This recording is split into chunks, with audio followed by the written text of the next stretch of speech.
জুলুম, জবরদখল, গণধর্ষণ এবং খুনের চেষ্টার ধারা। ন্যাজাটে গ্রেফতারির পর এবার 8 দিনের পুলিশ হেফাজতে শিবু।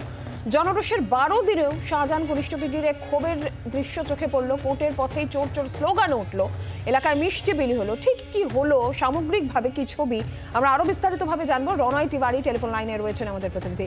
রনয়, শিবু হাজরার 8 দিনের পুলিশ হেফাজত, কিন্তু কোর্টের পথে তাকে ঘিরে চোর চোর স্লোগান, জনরোষের যে ছবি, সেই ছবি আজকেও ধরা পড়লো। সব মিলে কি হলো আর কি আপডেট তোমার কাছে রয়েছে? দেখো, গত 8 তারিখে অভিযোগ দায়ের হয়েছিল সন্দেশখালী থানায়। এরপর দেখা যাচ্ছে যে এই অভিযোগের ভিত্তিতে একাধিক মামলা দায়ের হয়েছিল।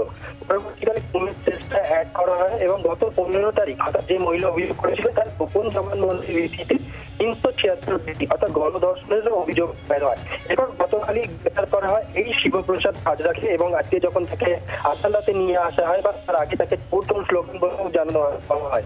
এরপর যখন তাকে আজকে আদালতে বলা হয়, সেই ক্ষেত্রে প্রথমেই বিচারকের তরফে আইওকে জিজ্ঞেস করা হয় কিসের জন্য পিসি দেওয়া হচ্ছে এবং কতদিনের বেশি। আইও যেটা করতে বলা হয় তদন্তের স্বার্থে মেডিকেল রিজাল্টের জন্য ও বাজারজাত করার জন্য এবং অন্যান্য দোষীদের গ্রেফতারের জন্য কিন্তু 10 দিনের বেশি চাওয়া হয়েছে। এরপরে শিবু হাজরার আইনজীবীরা জানান এফআইআর কবে আর গোপন জবানবন্দি কেন পড়ে, কেন ঘটনাস্থল নির্দিষ্ট করে দেওয়া নেই, এফআইআর কপির অর্থাৎ অভিযুক্তের ঠিকানা আর যার বিরুদ্ধে বলা হচ্ছে তাদের ঠিকানা দেখুন।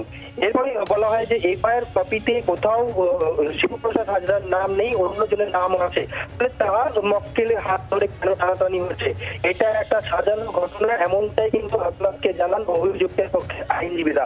এরপরে কিন্তু পিপি বলে অর্থাৎ সরকারি আইনজীবী বলে তদন্তের জন্য হেফাজতের প্রয়োজন, অর্থাৎ সবার জবাব বলে আইনজীবী অর্থাৎ সরকারি পক্ষের আইনজীবী এবং যদি অভিযুক্তদের পক্ষের আইনজীবী হবে 26শে ফেব্রুয়ারি পর্যন্ত অর্থাৎ 8 দিনের পিসি দেওয়া হয় এই শিবপ্রসাদ হাজরাকে। নিরঞ্জনা, ধন্যবাদ রনয়।